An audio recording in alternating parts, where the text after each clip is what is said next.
Assalamualaikum warahmatullahi wabarakatuh. Rahayu Sagung Dumadi. Pada kesempatan kali ini akan melanjutkan cerita Gajah Mada bagian ke-43.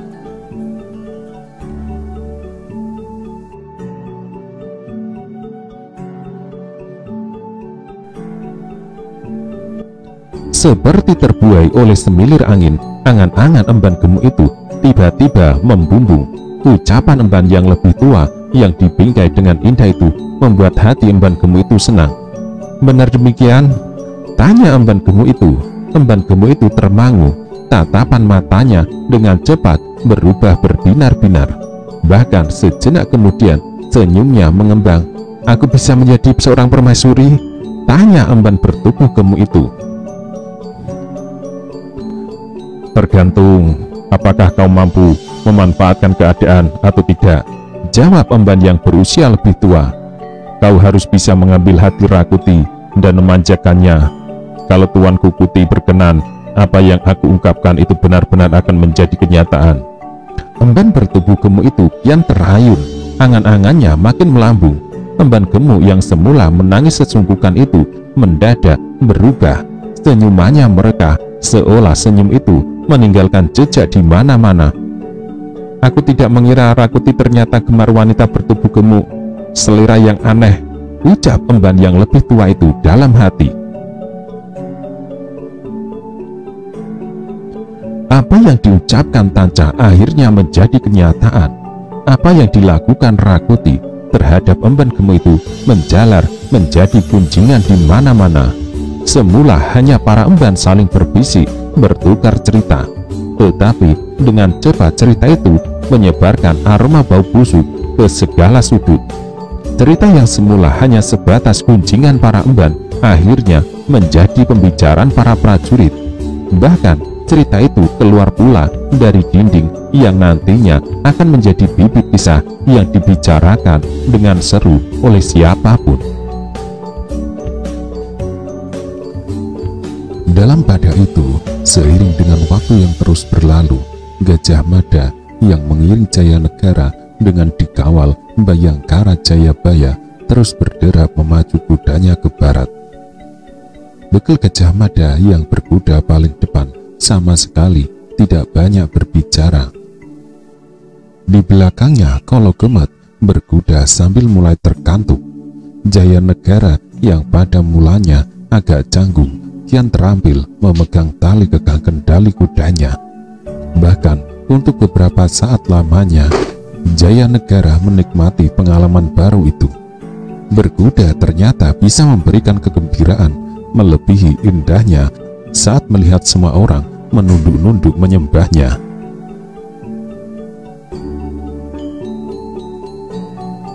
Di belakang pada jarak yang sedikit jauh, Bayangkara Jayabaya berkuda tanpa banyak bicara. Sesekali angan-angannya melayang menjelajahi batas ruang dan waktu. Bayangkara Jayabaya teringat pada kampung halamannya, pada ayah dan ibunya serta dua adiknya yang ada kalanya menumbuhkan kerinduan karena hampir setahun lamanya Jayabaya meninggalkan halaman rumahnya. Angan-angan Jayabaya kemudian beralih kepada seorang gadis, Danawari, anak tetangganya yang masih berada dalam ikatan kekerabatan kekeluargaan. Gadis itulah yang selama ini menjadi pendorong, pembakar semangatnya. Gadis itu pula yang dahulu kala mendorongnya untuk pergi mengubah nasib dan dengan setia menunggu kepulangannya. Kepadanya Jayabaya berangan-angan akan membangun mahligai rumah tangganya sebagaimana Danawari berharap dengan Jayabaya akan berdampingan. Sedang apa kau Danawari? Gumam Bayangkara Jayabaya. Adakah kau saat ini membayangkan bagaimana keadaanku? Sedang apa aku? Bayangkara Jayabaya memandang langit yang bersih dan membiarkan kerinduan hatinya berbicara. Setelah setahun berlalu, dan kini menggenggam kebanggaan sebagai satu dari sangat sedikit pasukan khusus Bhayangkara. Jayabaya merasa telah tiba waktunya untuk memenuhi janjinya kepada gadis itu, bahkan kepada Bekel Gajah Mada. Pada sebuah hari, Jayabaya pernah memperbincangkan secara khusus untuk meminta waktu, menyempatkan, mendahulukan kepentingan pribadi itu. Bekel Gajah Mada tidak keberatan dan memberi izin. Namun, kini arah angin mendadak berubah. Sebagaimana Jayanegara yang menjadi buron, para prajurit Bhayangkara juga menjadi sasaran bidik Rakuti. Bila Rakuti langgeng menjadi raja setelah tindakan makar yang dilakukannya adalah Bhayangkara masih merupakan kebanggaan. Sang waktu terus bergerak dengan berkuda, perjalanan menjadi lebih cepat dan aman. Setidak-tidaknya makin jauh dari jangkauan pasukan berkuda pemberontak. Dengan cara pengawalan yang dilakukan, Bekel Gajah Mada sama sekali tidak khawatir terhadap pengejaran yang dilakukan pendukung dan kaki tangan Rakuti. Apabila ada yang dicemaskan, justru mata-mata musuh yang menyusup di tubuh pasukannya. Sepanjang perjalanan yang ditempuhnya, Bekel Gajah Mada terus berusaha mengotak-atik dan membuat hitungan, menerka siapa sebenarnya pengkhianat itu. Tetapi selalu terhalang oleh pengenalannya atas segenap anak buahnya yang semua baik. Siang itu pun kemudian bergeser ke arah datangnya malam yang diterangi oleh cahaya bulan terang benderang.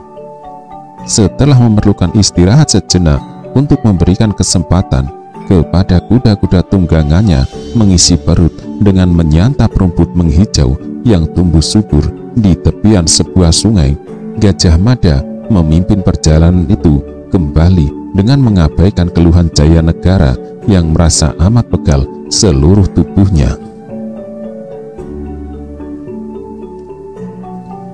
Jauh di belakang, rombongan pasukan Bhayangkara di bawah pimpinan Gagak Bongol dan Lembang Laut memacu kudanya berderap menuju arah yang sama, dan hanya beberapa jenak waktu yang mereka gunakan untuk beristirahat memberi kesempatan kuda tunggangan mereka memulihkan tenaga.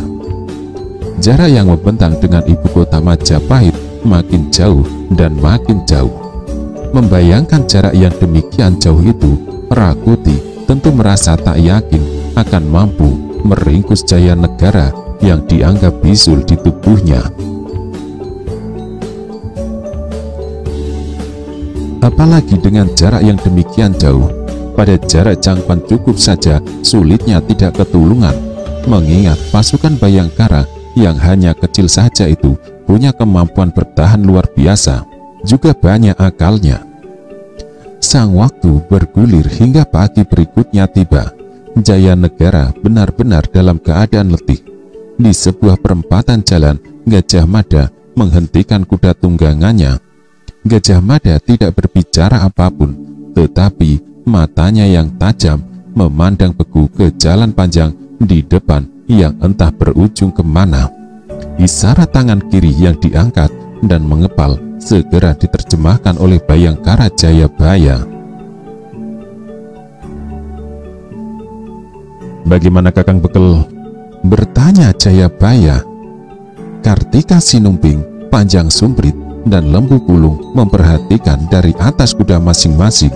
Mereka menjauh ketika Gajah Mada memberi isyarat dengan tangannya untuk menjauh.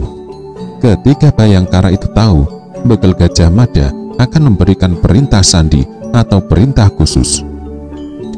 "Orang-orang yang melakukan dengan penuh gairah sampai lupa kepada anak dan istri, tetapi bukan adu jago," ucap Gajah Mada tegas yang disimak dengan cermat oleh Jayabaya. "Apa maksudnya itu, Kakang Bekel? Coba kau ulang kalimat itu," ucap Gajah Mada. Jayabaya mengerutkan kening. "Orang-orang yang melakukan dengan penuh gairah sampai lupa kepada anak dan istri, namun bukan adu jago."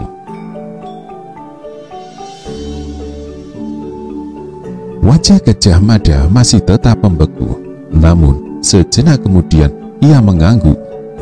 Jaya Negara mengerutkan kening karena masih belum memahami maksud Gajah Mada. Pimpinan pasukan Bhayangkara itu menyempatkan mendongak ke angkasa, melihat ribuan ekor burung beranjangan terbang berarakan entah dengan tujuan kemana. Di langit yang lain, seekor burung elang terlihat dimusuhi seekor burung lain yang lebih kecil. Burung lebih kecil itu tentu marah besar kepada burung elang yang mencuri telur atau bahkan memangsa anaknya. Hafalkan apa yang aku sampaikan itu dan katakan pada lembang laut manakala telah sampai di Angawiyat.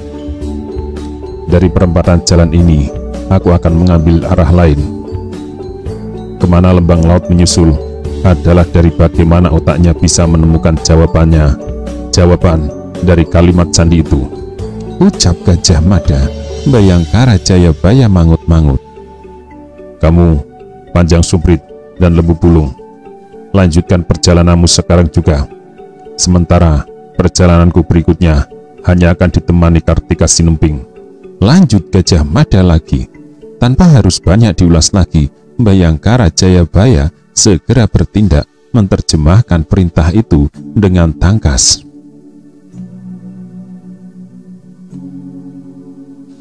Semua berangkat, Kartika Sinumping tinggal. Bhayangkara Jayabaya berteriak. 3 Bhayangkara yang ditunjuk itu segera menyentakkan tali kendali kuda mereka dan berderap melanjutkan perjalanan menuju arah yang masih jauh dan membutuhkan banyak waktu untuk sampai ke tempat yang dituju. Debu tebal berhamburan mengepul untuk kemudian tersapu bersama angin. Kartika Sinumping mendekati begal Gajah Mada.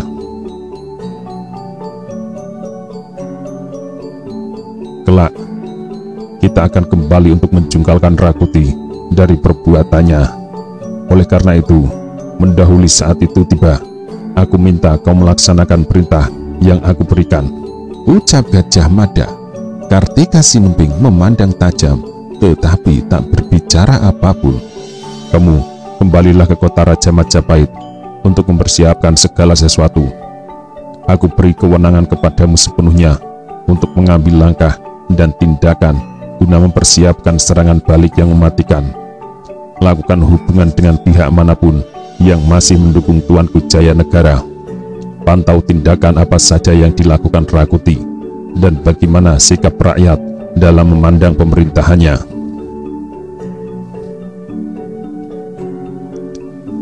Lebih bagus lagi jika kamu bisa membentuk jaringan telik sandi dan pasukan bawah tanah untuk mengganggu gerakan apapun yang dilakukan Rakuti. Beri kesan Bhayangkara tetap berada di kota raja dan membayangi tingkah mereka. Kelak apabila aku ingin bertemu denganmu, aku akan melepas panah 3 ganda, yang itu berarti tengah malam kamu harus menemuiku di sumur Gandrung. Paham? Paham Kakang Bekel, jawab Kartika Sinumping tangkas. Sri Jaya Negara mendekatkan kudanya dan mengeluarkan sesuatu dari buntalan pakaiannya.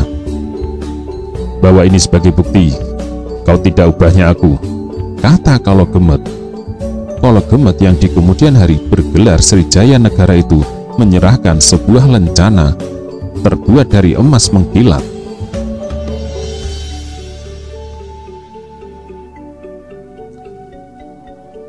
Dalam pasewakan, Jaya Negara mengenakan lencana berbentuk segi 5 berpahat gambar mahkota berteteskan berlian melekat pada baju di bagian dada kiri.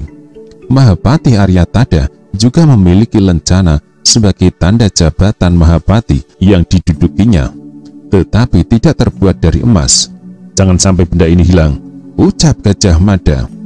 Kartika Sinumping mengangguk. Dan jangan kau jual, tambah Jaya Negara tersenyum. Wajah Kartika Sinumping yang semula tegang melumer dan tertawa. Kau sudah punya gambaran langkah apa yang akan kau lakukan? Sudah Kakang Bekel. Bagus, jawab Gajah Mada. Hargai waktu dengan mahal. Berangkat dan berjuanglah. bagaimana cara tuanku Jayanegara bisa kembali ke tabuk pimpinannya. Sebagian adalah bagaimana caramu mempersiapkan jalan kembali. Aku akan buatkan terowongan khusus untuk itu, jawab Kartika Sinumping tegas. Terowongan itu tembus langsung ke jantung Rakuti bersama segenap pendukungnya. Aku akan menggunakan gagasan dan berusaha melahirkan gagasan-gagasan untuk itu, sekaligus menerjemahkannya. Bagus, jawab Gajah Mada. Aku percaya itu. Berangkatlah dengan menggunakan jalan lain, supaya kamu tidak berpapasan dengan rombongan Gagak Bongol dan Lembang Laut. Sebelum mata-mata yang menyusup di tubuh Bayangkara tertangkap, aku menganggap gerakan apapun yang kita lakukan tidak aman. Kau memahami? Tentu Kartika Sinumping sedikit sulit memahami. Maka dengan jelas dan gamblang Bekel Gajah Mada menceritakan bagaimana sepak terjang perbuatan Telik Sandi Rakuti yang menyusup di tubuh pasukan Bayangkara. Kartika Sinumping yang belum memperoleh berita dari siapapun kaget ketika Gajah Mada menyebut Panji Saprang telah mati. Panji Saprang merupakan bagian dari komplotan Telik Sandi itu. Itu sebabnya aku ingin untuk sementara kau bekerja sendiri. Aku yakin kau bisa, ucap Gajah Mada. Akan aku usahakan Kakang Bekel. Kepercayaan yang Kakang Bekel berikan juga restu dari Sri Baginda, merupakan kehormatan dan kebanggaan tiada terkira, ucap Kartika Sinumping. Sejengkal waktu kemudian, Bayangkara Kartika Sinumping membalapkan kuda tunggangannya justru balik arah kembali ke Majapahit, meninggalkan Bekel Gajah Mada hanya berdua dengan Jayanegara. Agar tidak berpapasan dengan teman-temannya, sebagaimana perintah Bekel Gajah Mada, Bayangkara Kartika Sinumping mengambil arah jalan lain. Tuanku butuh istirahat, Bekel Gajah Mada tiba-tiba bertanya. Ya, jawab Jayanegara dengan lahap. Gajah Mada memperhatikan gerumbul pohon bambu yang amat lebat tidak jauh dari perempatan jalan yang sepi itu. Di belakang gerumbul bambu itu tentu merupakan tempat yang cukup tersembunyi untuk beristirahat. Di tempat itulah Gajah Mada mempersilahkan Jayanegara untuk tidur beberapa jenak. Soal perut Raja Majapahit itu tidak kelaparan lagi sebagaimana hari sebelumnya, karena di sepanjang perjalanan yang ditempuh ketika melewati sebuah warung disempatkan untuk membeli makanan yang tahan lama.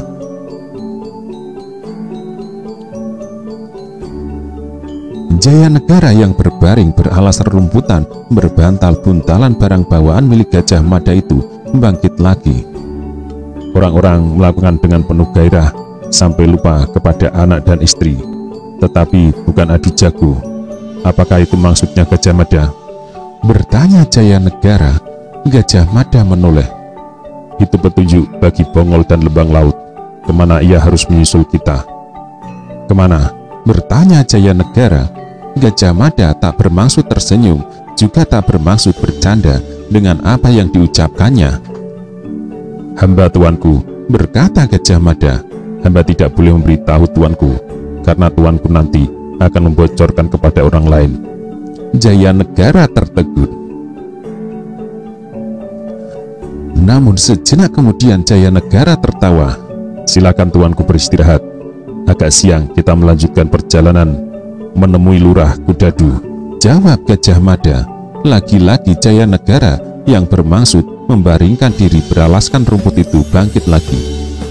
Jadi itulah yang kau sembunyikan di balik pesan aneh untuk pasukanmu? Tanya Jayanegara. Hamba tuanku, silakan beristirahat.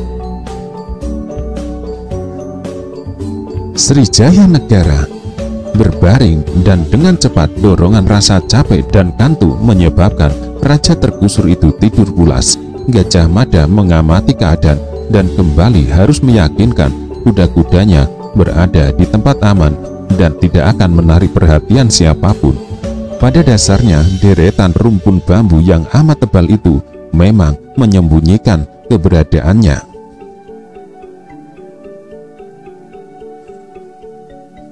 Matahari memanjat agak tinggi ketika suara gaduh rombongan berkuda yang akan melewati tempat itu hinggap di gendang telinga Kolo Gemut. Jayanegara bergegas bangun, tetapi Gajah Mada meletakkan telunjuk jari ke hidung, sebuah isyarat agar Jayanegara tidak bersuara. "Siapa mereka?" bisik Jayanegara. "Gagak Bongol dan kawan-kawan tuanku," jawab Gajah Mada. Terus tanya Jayanegara, "Mengapa kita malah bersembunyi? Mengapa kamu tidak menghadangnya?" "Biar saja mereka ke Angawiyat tuanku," jawab Gajah Mada.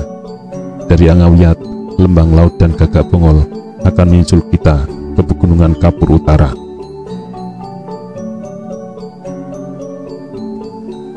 Pegunungan Kapur Utara, tempat itu sempat mendapatkan perhatian di hati Jayanegara atas dasar laporan dari seorang pejalan yang gemar menelusuri satu tempat ke tempat lain. Dari orang yang oleh Gajah Mada disebut Prapanca, yang dijulukinya si juru warta, dikirimkanlah bantuan makanan ke wilayah yang dilanda kekeringan dan kesulitan bahan makanan itu. Berpuluh-puluh pedati bahan makanan dan kebutuhan yang lain dikirim untuk menolong para kawulo di Pegunungan Kapur Utara yang sedang dilanda paceklik. Kini bekal Gajah Mada mengarahkan perjalanan penyelamatan Raja Majapahit itu ke sana. Tempat yang menjadi pilihan arah bekal Gajah Mada itu sebenarnya tidak seberapa jauh bila ditarik garis lurus dari ibu kota Majapahit.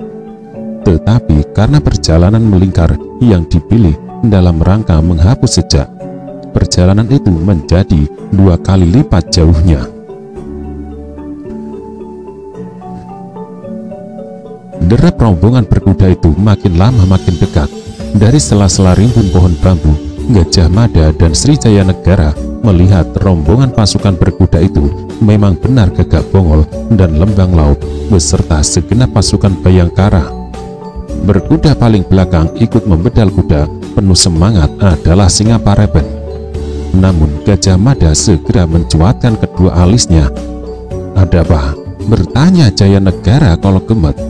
"Hamba tuanku," jawab Gajah Mada. "Hamba tidak melihat Bayangkara Risang Panjerlawang." Penasaran Gajah Mada menulari Jayanegara. "Apa itu artinya?" Bekal Gajah Mada berpikir. Butuh beberapa jenak Gajah Mada mencoba mencari jawabnya, tetapi tidak menemukan. Sebuah prasangka justru muncul di benaknya terkait dengan ulah mata-mata yang selama ini menjengkelkan hatinya. "Risang Panjerlawang orangnya?" bertanya Gajah Mada. Gajah Mada tentu tidak menduga Risang Panjerlawang telah kehilangan nyawa sebagai akibat dari perbuatan Bayangkara pengkhianat yang menjadi telik sandi Rakuti. Manakala matahari memanjat makin tinggi dan Jayanegara merasa agak pulih kesegaran pikirannya, bekal Gajah Mada memutuskan untuk kembali melanjutkan perjalanan.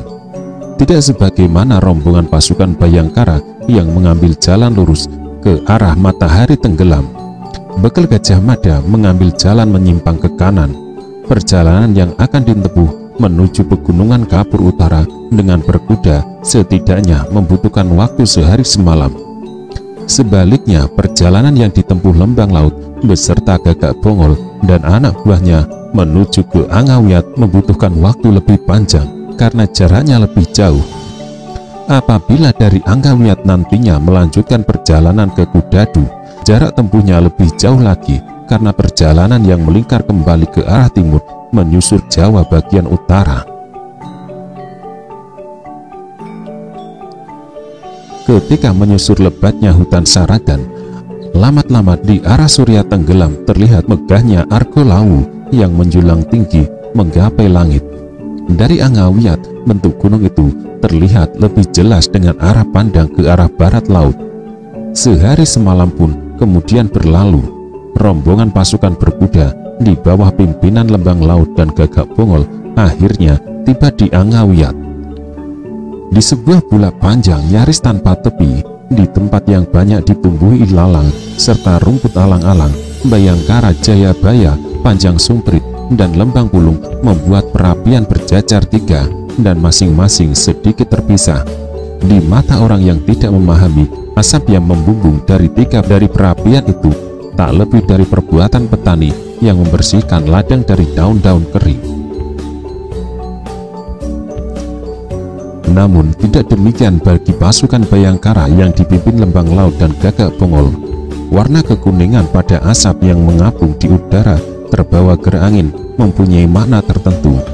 Manakala rombongan pasukan Bayangkara di bawah pimpinan Lembang Laut itu telah bergabung dengan Bayangkara Jayabaya, Lembu Bulung dan Panjang Sumprit, rasa penasaran menyeruak di benak mereka manakala tidak melihat begal Gajah Mada dan Prabu Jaya Negara.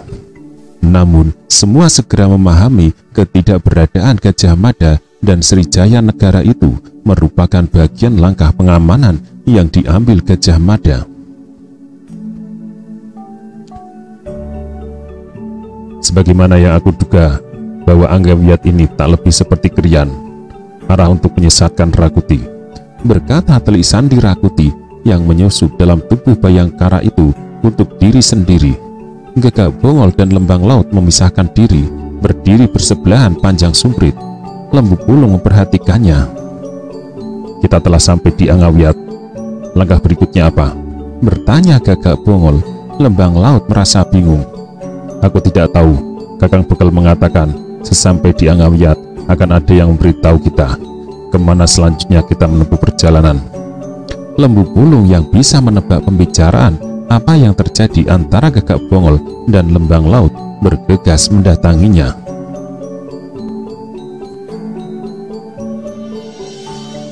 Aku ingin berbicara hanya berdua dengan Kakang Lembang Laut. Lembang Laut dan Gagak Bongol saling pandang.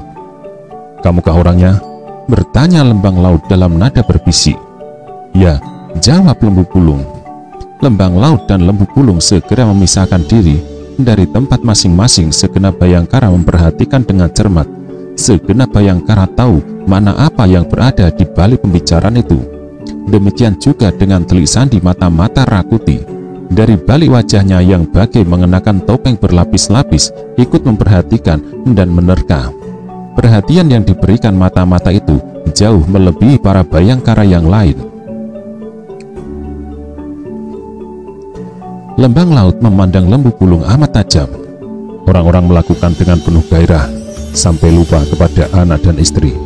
Namun bukan adu jago, ucap Lembang Bulung. Lembang Laut mencuatkan alis. Dengan seksama Lembang Laut mengarahkan perhatiannya pada kalimat sandi itu. Itu pesan Kakang Bekel yang harus aku sampaikan kepadamu. Lembu Bulung menambah. Lembang Laut bingung sambil menunduk ia melirik. Coba kau ulangi, ucapnya. Orang-orang melakukan dengan penuh gairah sampai lupa kepada anak dan istri. Namun bukan adu jago, ulang Lembu Bulung.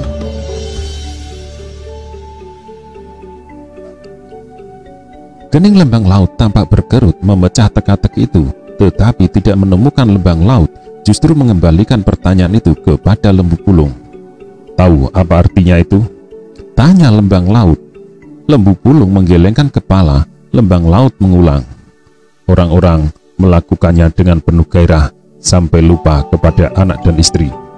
Namun bukan adu jago. Apa yang dimaksud Kakang Bekel Gajah Mada? Jika yang dimaksud adalah perbuatan yang menyebabkan pelakunya sampai lupa diri, lupa anak, lupa istri, yang dimaksud berjudi kan? Ya, jawab Lembu Bulung. Terus berbisik Lembang Laut. Kita disuruh berjudi apa? Lembu Bulung mengira demikian kalimat sandi itu disampaikan kepada Lembang Laut. Maka Lembang Laut telah siap dengan jawabannya. Dugaannya salah. Manakala Lembang Laut bingung, tidak mampu memecahkan teka-teki di balik kata-kata sandi itu, Lembu Bulung sama bingungnya. Apakah aku boleh menanyakan apa kira-kira maksudnya kepada orang lain? Tanya Lembu Bulung. Jangan, tidak boleh. Jawab Lembang Laut. Aku harus memecahkan kalimat sandi itu sendiri tanpa bantuan orang lain. Akan tetapi isi otak Lembang Laut benar-benar sedang buntu. Kalimat sandi yang harus dipecahkan itu ternyata membingungkan. Padahal apabila kalimat sandi itu tidak bisa diterjemahkan, maka untuk selanjutnya tak akan ada perjalanan. Bantu aku berpikir, berbisik lembang laut. Ya, aku sudah lakukan dari tadi. Bongol yang masih duduk di atas kudanya mendekat. Bagaimana? Lembang laut bingung, tak tahu bagaimana menjawab pertanyaan itu.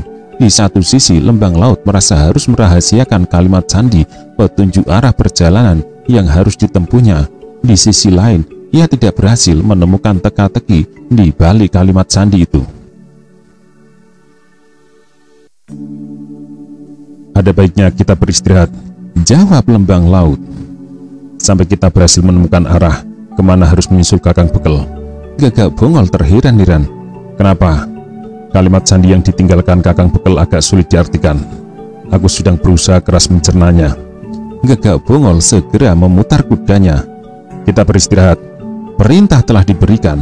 Para Bayangkara berloncatan turun, seperti telah memahami benar apa tugas masing-masing. Beberapa Bayangkara bergegas pergi, meninggalkan tempat itu untuk berburu. Sebagian yang lain mencari kayu bakar untuk menyalakan kembali perapian yang semula digunakan sebagai isyarat dan hampir padam. Sementara beberapa orang yang lain menggiring kuda-kuda untuk mendapatkan makanan. Berdiri di atas dahan sebuah pohon, Bayangkara Bradabasu menempatkan diri melakukan tugas pengintaian. Walau tempat itu amat jauh dari kota raja dan kecil kemungkinan pasukan pemberontak menyusul sampai Angawiyat, tidak ada salahnya selalu menjaga kewaspadaan. Lembang laut masih tetap dibingungkan oleh teka-teki sandi sebagai petunjuk arah perjalanannya. Terpaksa lembang laut harus melibatkan Gagak Bongol. Kakang Bekel meninggalkan kalimat sandi, berkata lembang laut. Orang-orang melakukannya dengan penuh gairah sampai lupa kepada anak dan istri, namun bukan adu jago. Menurutmu, apa yang dimaksud Kakang Bekel dengan kalimat sandi yang aneh itu? Gagak Bongol memamerkan pandangan mata bersungguh-sungguh. Itulah petunjuk arah yang diberikan Kakak Bekel. Kakang Bekel, kemana kita harus menempuh perjalanan berikutnya? Lembu Bulung menambah. Gagak Bongol memejamkan mata sejenak, lalu menebarkan pandang matanya ke arah hamparan bulak panjang yang luas.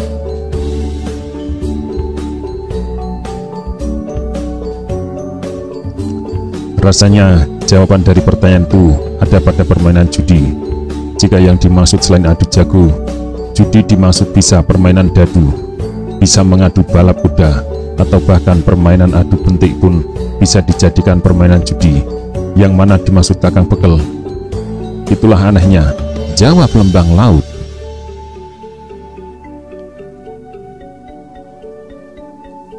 Manakala waktu bergeser dengan matahari mulai doyong ke arah barat, bau daging ayam hutan yang dibakar menyebar kemana-mana. Ada cukup banyak ayam liar di bulak alang-alang tidak terawat itu sehingga para Bayangkara bisa menyantap sepuasnya. Bradabasu seperti orang yang kelaparan telah tidak makan sebulan lamanya. Dengan amat lahapnya menyantap jatah yang menjadi bagiannya. Di sebelahnya tanpa banyak bicara, Pradamba menghabiskan pula jatah miliknya. Sementara di sebelahnya lagi, Singa Parepen makan sambil melamun. Kematian Risang Panjer Lawang di Kabuyutan Mojo Agung membuat Singa Parepen masih terpukul.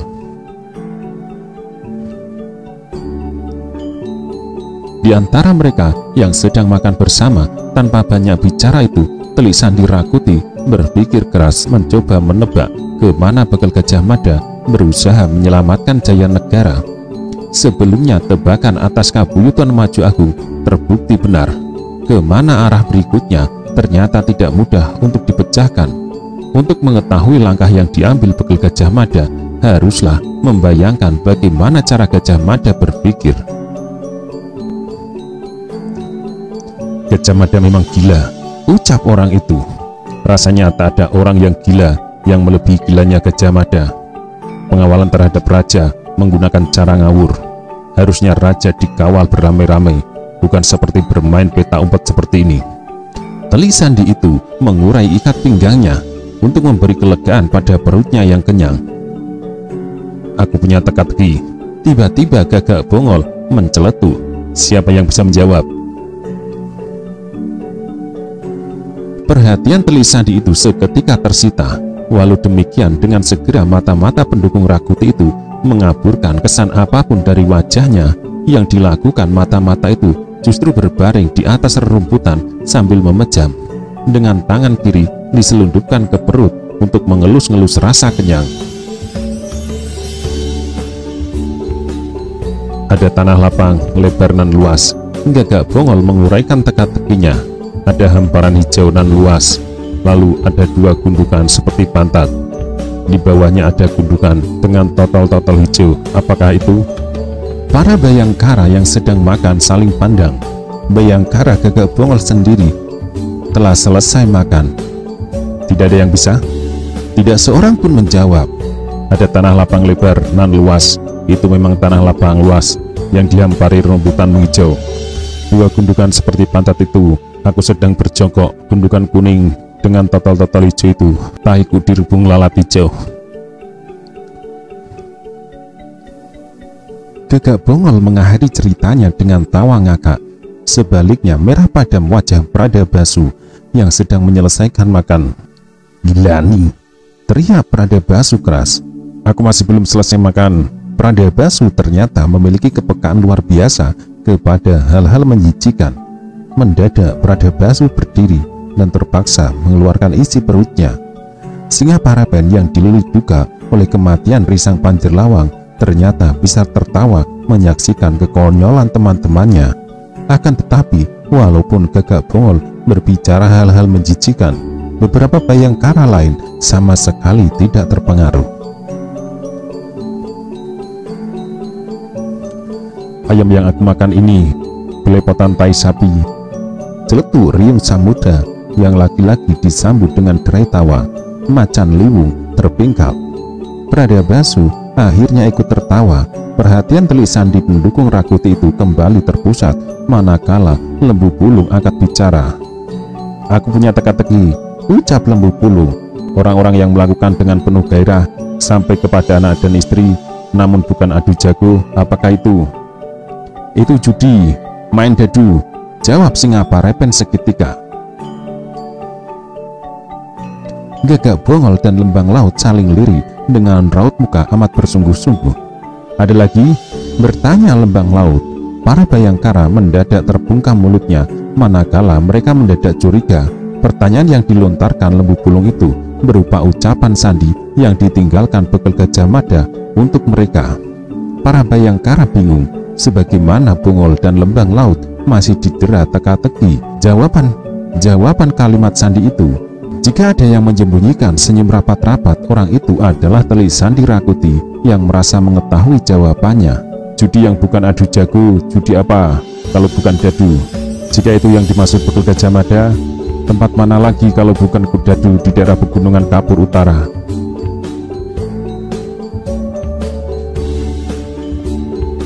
Kudadu sebuah tempat yang berhutang budi pada Srijaya Negara karena pernah mengalami kesulitan pangan oleh paceklik panjang beberapa tahun yang lalu. Aku bahkan ke sana menjadi bagian dari yang bertanggung jawab terhadap pengiriman bahan makanan itu, berkata telik sandi itu dalam hati. Pradabasu adalah orang yang paling suka berbicara ceplos-ceplos. Apakah itu kalimat sandi dari Kakang Bekel Gajah Mada sebagai petunjuk arah yang harus kita tempuh? Bertanya Bayangkara bertubuh gagah kekar itu. Gagak Bongol dan Lembang Laut tidak bisa mengelak lagi. Lembang Laut akhirnya mengangguk. Benar, ucapnya. Aku tahu jawabannya, jawab Parapen. Kurasa kita harus menyusul Kakang Bekel dan Tuanku Baginda ke Kudadu, ke tempat di mana sekian tahun yang lalu kita pernah ke sana untuk mengirim bahan makanan. Lembang Laut mengelus kepala. Gagak Bongol tidak menduga jawaban dari kalimat sandi itu ternyata demikian mudah. Bahkan anak kecil pun bisa menjawab pertanyaan itu dengan mudah. Tentu permainan judi yang lazim dilakukan orang selain adu jago memang bermain dadu.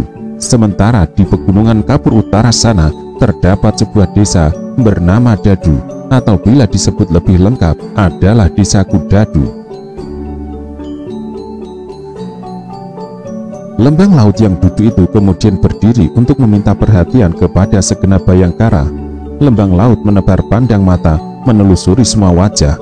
Melihat mereka semua berlatar kebersamaan yang terjalin selama ini, sulit rasanya untuk menerima kenyataan di antara Bhayangkara itu ada yang menempatkan diri sebagai pengkhianat dengan menjadi kepanjangan tangan Rakuti. Segenap Bhayangkara, Lembang Laut mengawali pembicaraannya. Selama ini kita telah mengalami perjalanan suka dan duka bersama.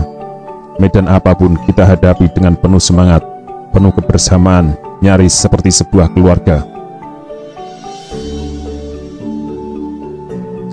Namun, pemberontakan yang dilakukan Rakuti membuka mata kita bahwa ada orang macam Panji Sabrang yang tega mengkhianati teman sendiri dan pilih menempatkan diri menjadi kaki tangan Rakuti.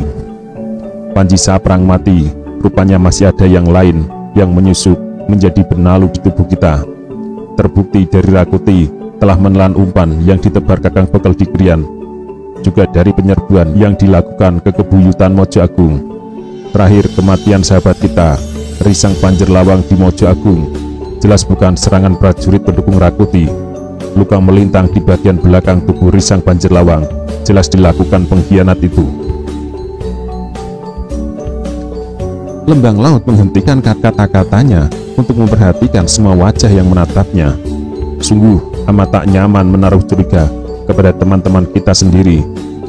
Namun itulah kenyataannya, di antara kita ada yang hatinya berbulu, penyakitan, yang hal itu memaksa Kakang Bekel menggunakan bentuk pengawalan seperti ini.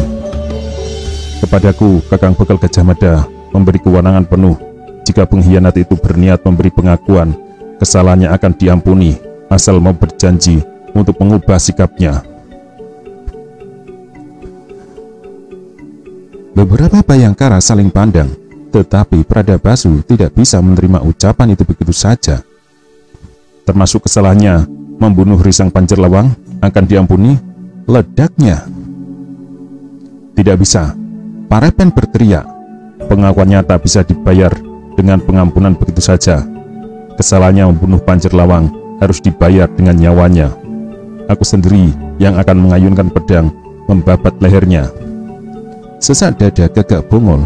Gagak Bongol, orang yang merasa paling tidak nyaman berada di arah telunjuk Bekel Gajah Mada yang mencurigainya bertanggung jawab di belakang.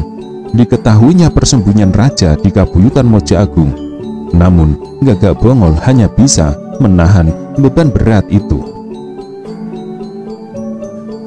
Lembang Laut menyapu bulak luas dengan pandangan matanya. Malam ini kita beristirahat di sini. Besok kita lanjutkan perjalanan ke Kudadu. Aku berharap malam ini ada yang menemuiku untuk membuat pengakuan dan penyesalan. Mata-mata Rakuti menyembunyikan senyumnya dalam hati. Di balik perbendaraan wajahnya yang banyak, bagaikan topeng yang melapisi topeng dan masih dilapisi topeng lagi. Telik Sandi itu yakin jika tidak terjadi sesuatu yang luar biasa, keberadaannya sebagai mata-mata tidak akan diketahui siapapun. Akan tetapi, manakala matahari makin doyong ke arah barat, hantaman Palu Alugoro segera menghajar dada Bhayangkara Gagak Bongol dan Lembang Laut. Bersama-sama segenap Bhayangkara yang lain, pandangan mata diarahkan ke langit. Di sana seekor burung merpati terbang, berputar, mengepakkan sayap dengan sangat kencang. Makin lama makin membumbung, untuk kemudian melesat cepat ke arah selatan. Lembang Laut terus mengamati gerak burung yang melaju kencang itu. Perbuatan siapa itu? Teriak Gagak Bongol. Membumbungnya burung merpati itu, apalagi setelah diketahui kemana arah yang ditempuh Gajah Mada, jelas merupakan bahaya yang tidak bisa diabaikan. Merpati itu jelas membawa berita penting. Berita penting itu untuk Rakuti. Pengkhianat, teriak Gagak Bongol yang sangat marah. Siapa yang melepaskan burung merpati itu? Namun, memang tidak seorang pun yang tahu siapa orang yang melepas burung merpati itu. Keberadaan yang sama sekali tidak nyaman itu menggertaki para Bhayangkara. Sungguh sebuah keadaan yang sangat tidak nyaman, manakala harus mencurigai teman sendiri. Akan tetapi, Gagak Bongol dan Lembang Laut bertindak cekatan. Semua berkumpul, pacak baris, teriak Lembang Laut. Perintah telah diberikan. Bhayangkara yang menyebar bergegas berkumpul melakukan pacak baris sebagaimana perintah yang diberikan. Gagak Bongol mengawasi sementara Lembang Laut segera melakukan pemeriksaan terhadap barang bawaan anak buahnya. Satu persatu buntalan pakaian itu digeledah. Mata Lembang Laut terbelalak ketika sampai pada salah satu buntalan menemukan remah jagung dalam jumlah banyak. Lembang Laut melangkah mendekat ke orang yang diketahui memiliki buntalan itu. Sebuah cara yang murah dan mudah untuk mengurangi kekuatan pasukan Bhayangkara, ucap mata-mata Rakuti yang berada dalam pacak baris pasukan Bhayangkara itu. Pucat Pasi Mahisa Kingkin, karena dialah pemilik buntalan pakaian yang di dalamnya ditemukan remah-remah jagung, makanan burung merpati itu. Jadi, kau pengkhianat itu? Desis Lembang Laut. Tidak, jawab Mahisa Kingkin, bukan aku. Bagaimana kau bisa menjelaskan makanan burung merpati bisa berada dalam buntalan pakaianmu? Tekan Lembang Laut. Dan teganya, kau bantai Banjir Lawang dengan cara sangat pengecut itu. Gagak Bongol menambah, gugup Mahisa Kingkin. Namun, apa yang dilakukan Gagak Bongol adalah mengakhiri hidup Mahisa Kingkin untuk selamanya. Ayunan pedang yang dilakukan Bongol dari arah belakang menyambar leher menyebabkan kepala Mahisa Kingkin terpisah dari tubuhnya. Tak seorang pun dari Bhayangkara yang memalingkan wajah manakala Gagak Bongol menuntaskan hukuman yang dijatuhkan kepada pengkhianat yang telah merepotkan itu. Benar-benar sebuah harga yang murah meriah. Bahkan tanganku pun tak harus belepotan darah, meskinya aku yang mengayunkan pedang memenggal leher itu untuk menyempurnakan sandiwara yang kulakukan. Kini Pradabasu-lah yang terhenyak. Gemetar cukup lama Pradabasu memandangi tubuh Mahisa Kingkin yang membeku dengan darah masih deras muncrat dari bagian lehernya. Pradabasu bahkan tak mampu berdiri cukup lama. Dengan pandangan mata terbelalak, Bhayangkara yang usianya paling muda itu memandangi tubuh sahabatnya yang telah koncatan nyawa. Pradabasu sangat tidak percaya Mahisa Kingkin berkhianat yang mempermainkan pasukan Bhayangkara selama ini. Mahisa Kingkin, berbisi Pradabasu, kaukah pelakunya? Namun, buntalan berisi remang jagung itu memang bukti yang tak terbantah. Makanan untuk burung merpati itu ditemukan di buntalan pakaian milik sahabatnya. Benar-benar retak hati Pradabasu sebagaimana retak tanah yang digalinya dengan beleleran keringat. Bhayangkara yang lain memahami karena sangat sulit dimengerti Mahisa Kingkinlah orangnya yang demikian rapi menyembunyikan wajah lain. Meski Mahisa Kingkin terbukti pengkhianat itu, tetapi kedekatan yang terjalin selama ini tidak memungkinkan Bhayangkara membiarkan jasadnya. Mereka bahu-membahu, Pradabasu menggali tanah. Ketika waktu bergulir menusuk mendekati tengah malam, Pradabasu masih tetap terpaku membeku di depan pusara yang tanahnya masih memerah itu. Aku tidak yakin, bisiknya. Aku tidak yakin, aku tidak yakin. Aku sama sekali tidak percaya kau pengkhianat itu. Pradabasu yang memejamkan mata itu mencoba menelusuri jejak-jejak kenangannya, manakala dalam waktu cukup lama menjelang senja itu ia bersendau gurau dengan Mahisa Kingkin sahabatnya. Itulah saat burung merpati, alat penghubung telik sandi itu, membumbung ke udara. Mahisa Kingkin bukan orangnya, berkata Pradabasu. Pengkhianat itu yang menebar fitnah dengan memasukkan remang jagung ke dalam buntalan bawaannya. Mata-mata Rakuti merasa lega. Setidaknya ia berhasil mengirim berita melalui burung merpati yang sebelumnya ia terima dari Rayuyu di istana. Dalam rontal yang diikatkan di kaki burung itu, telik sandi itu menyampaikan berita di mana Jayanegara bersembunyi. Berita yang sebenarnya tidak berguna, karena setelah dipergokinya, burung itu membumbung ke angkasa. Megel Gajah Mada tentu akan memindahkan persembunyian Jayanegara.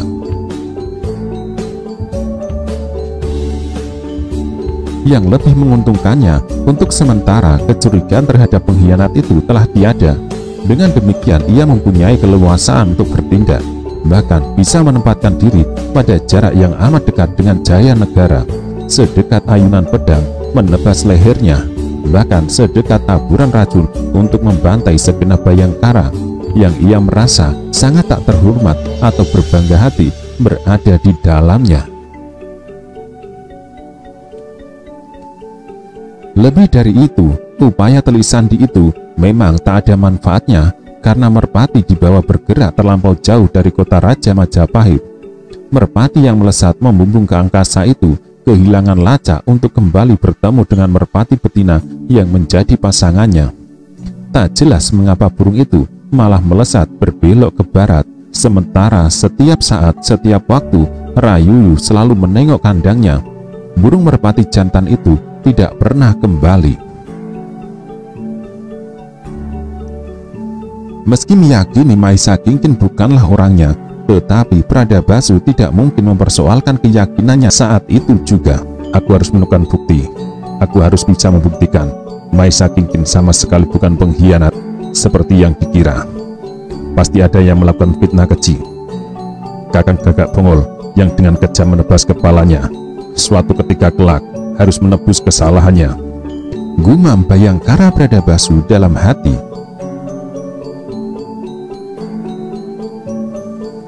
Malam yang bergerak terasa lamban, manakala Bayangkara yang lain bisa dengan mudah tidur lelap.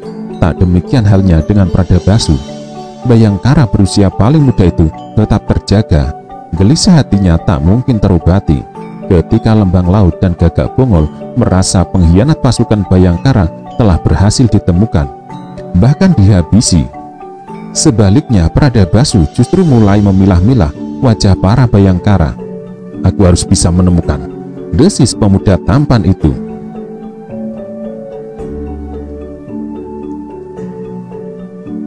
Hingga akhirnya malam sampai ke tengah puncaknya adalah bersamaan waktunya dengan ketika Gajah Mada dan Jayanegara mulai memasuki pegunungan Kapur Utara.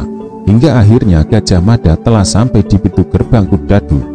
Senyap menyeliputi desa yang sepi itu dan hanya diterangi oleh beberapa obor berminyak getah daun jarak dan minyak lemak sapi. Untung di langit bulan begitu benerang tanpa mendung, memudahkan Gajah Mada masuk ke pedukuhan itu.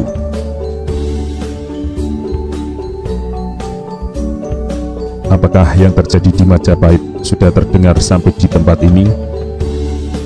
Jayanegara bertanya. Belum, tuanku, jawab Gajah Mada. Tempat ini benar-benar jauh dari Majapahit, gumam Jayanegara. Kata-kata Jayanegara terdengar menahan beban seperti lontar dari kedalaman hatinya. Adakah pada suatu ketika kelak Jayanegara akan bisa kembali ke kota raja? Jayanegara mendadak teringat kepada para ibu ratu, dilandasi rasa gelisah memikirkan adakah mereka semua berada dalam keadaan selamat, tidak kurang suatu apa. Para ibu ratu, istri mendiang ayahnya, berasal dari semua anak Kertanegara, Raja Singosari Pamungkas yang terdiri atas 4 bersaudara. Mereka adalah Dyah Sri Tribuaneswari, Ratu Dyah Sri Narendra Duhita, Ratu Dyah Dewi Pratsna Paramita, dan Ratu Dyah Dewi Gayatri. Sementara ibu kandung yang melahirkannya telah berpulang mendahulunya para ratu lainnya. Jayanegara juga terbayang dan mencemaskan keselamatan adik-adiknya, putri dari ibu Ratu Dyah Dewi Gayatri. Mereka adalah Sri Gitarja, juga bersama Tribuana Tunggadewi atau Breh Kahuripan dan Breh Raja Dewi Maharajasa yang bergelar Breh Daha. Semoga mereka semua berada dalam keadaan selamat. Semoga Kuti tidak bertindak gegabah sampai berniat menjarah Rimbi, ucap raja tergusur itu dalam hati.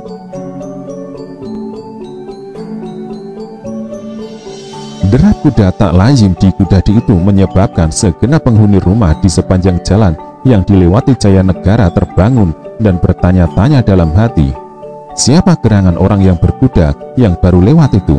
Bekal Gajah Mada yang cukup mengenal daerah itu karena pernah mengunjunginya tak mengalami kesulitan menuju rumah Ki Lurah Kudadu. adalah Lurah Kudadu yang merasa gerah oleh udara panas berada di halaman sambil memperhatikan gugusan bintang yang bertebaran di langit. Tetapi tidak demikian jelas gemerlapnya karena kalah oleh perbawa cahaya bulan yang benderang. Terkejut Lurah Kudadu mendengar suara kuda yang berderap dari kejauhan dan mengarah ke rumah kediamannya. Gajah Mada meloncat turun dari kudanya disusul Kolo Gemet. Dengan amat ramah Bekel Gajah Mada menyapa, "Selamat malam Ki Lurah. Adakah Ki Lurah masih mengenal saya?" Lurah Kudadu terperanjat. Ia amat hafal dengan suara itu, meski telah lama tidak pernah didengarnya lagi. "Anak Mas Bekel Gajah Mada, benarkah anak Mas yang datang berkunjung malam ini?" bertanya Lurah Kudadu. "Benar Ki Lurah," jawab Gajah Mada. Lurah Kudadu bergegas mempersilahkan tamu-tamunya yang seorang ia telah mengenal, tetapi belum banyak untuk yang seorang lagi. Di ruang tengah dari pendopo rumahnya yang sederhana, Lurah Kudadu menerima kehadiran tamunya. Bagaimanapun kedatangan Bekel Gajah Mada yang datang jauh dari ibu kota Majapahit menimbulkan tanda tanya. Apalagi kedatangannya setelah lewat tengah malam.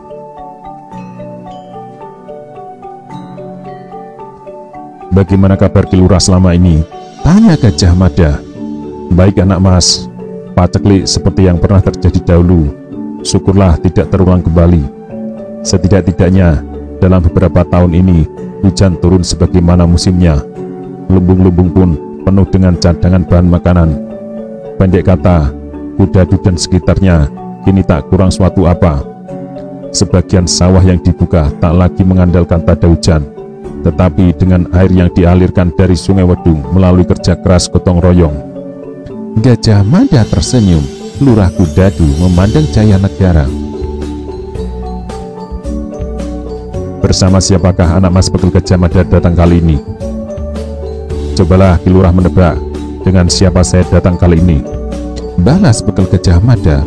Lurah Kudadu mengerutkan kening. "Tentu saya tidak bisa menebak anak Mas. Tuanku Baginda Sri Jaya Negara atau Kolo Gemet," jawab Gajah Mada datar. Terperanjat bukan alang kepalang Lurah Kudadu. Bahkan kaget yang dirasakannya jauh melebihi rasa kaget di batu ulat. Terbelalak tak bisa berbicara. Beberapa lama Lurah Kudadu sambil berusaha keras mengumpulkan kesadarannya yang melayang entah kemana. Manakala Lurah Kudadu sadar sepenuhnya, dengan perlahan lelaki paruh baya ini beringsut agak berjongkok. "Sudahlah Paman Lurah, saat ini aku berada di rumahmu. Tidak sebaliknya. Tata cara yang berlaku adalah tata cara di rumahmu. Paman Lurah tidak harus menyembahku." Masih bingung Lurah Kudadu. Kedatangan Jaya Negara ke rumahnya ia rasakan bagi dewa turun dari khayangan dan berkenan singgah di rumahnya. Hal itu tentu amat membingungkan dan sulit untuk dipercaya. Lebih jauh Lurah Kudadu bingung kenapa Raja Majapahit sampai turun jauh ke sudut kelurahan yang dipimpinnya. Namun Bekel Gajah Mada tidak ingin membuat Lurah Kudadu berlama-lama kebingungan.